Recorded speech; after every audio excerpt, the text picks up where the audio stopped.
at the wicket. Uncle Ken visits Lucknow and is whisked away by the Gomti Cricketing Association to play a match.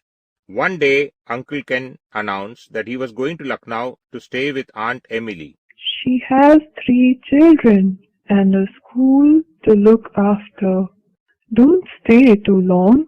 She doesn't mind how long I stay. And off he went. His visit to Lucknow was a memorable one. We only heard about it much later. When Uncle Ken got down at Lucknow station, a large crowd surrounded him. Everyone was waving to him and shouting words of welcome in Hindi, Urdu, and English. They smothered him with garlands of marigolds.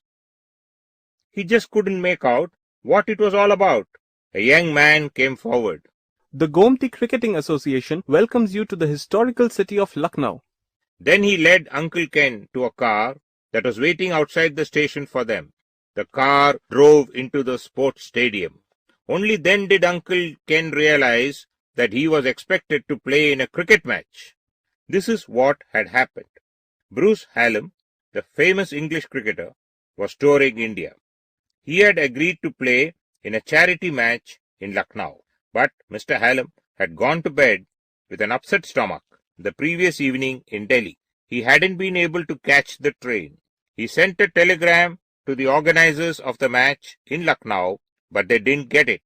The cricket fans of Lucknow had arrived at the station to welcome the great cricketer.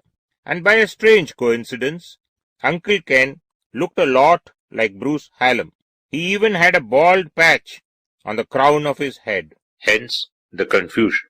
He had received a rousing reception and a magnificent breakfast at the stadium, so he felt that it would be very unsporting to refuse to play cricket for them. If I can hit a tennis ball, I ought to be able to hit a cricket ball. The Gomti team won the toss and decided to bat. Uncle Ken was expected to go in at number 3, Bruce Hallam's normal position. He soon found himself walking to the wicket. The first ball he received was short-pitched. He was able to deal with it in tennis fashion, swatting it to the mid-wicket boundary. The crowd cheered. The next ball took Uncle Ken on the pad. He was right in front of his wicket and should have been given out leg before. But the umpire hesitated to raise his finger.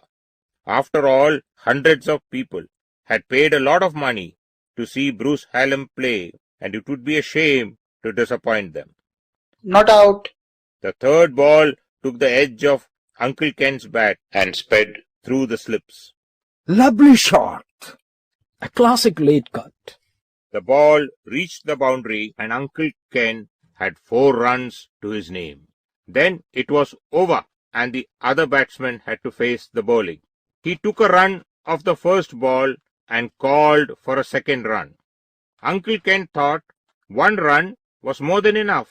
Why go charging up and down the wicket like a madman?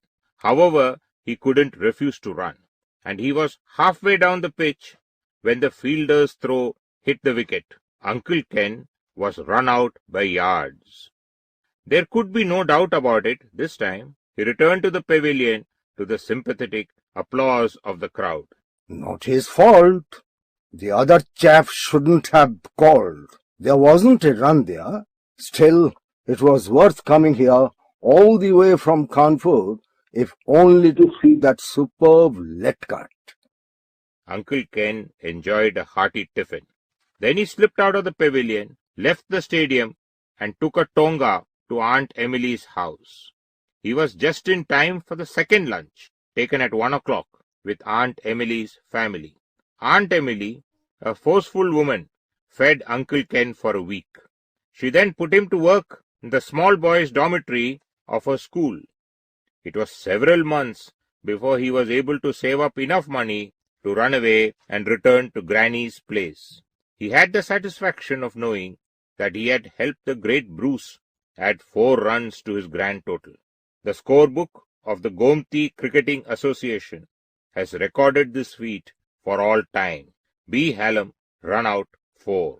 The Gomti team lost that match, but as Uncle Ken would readily admit, where would we be without losers?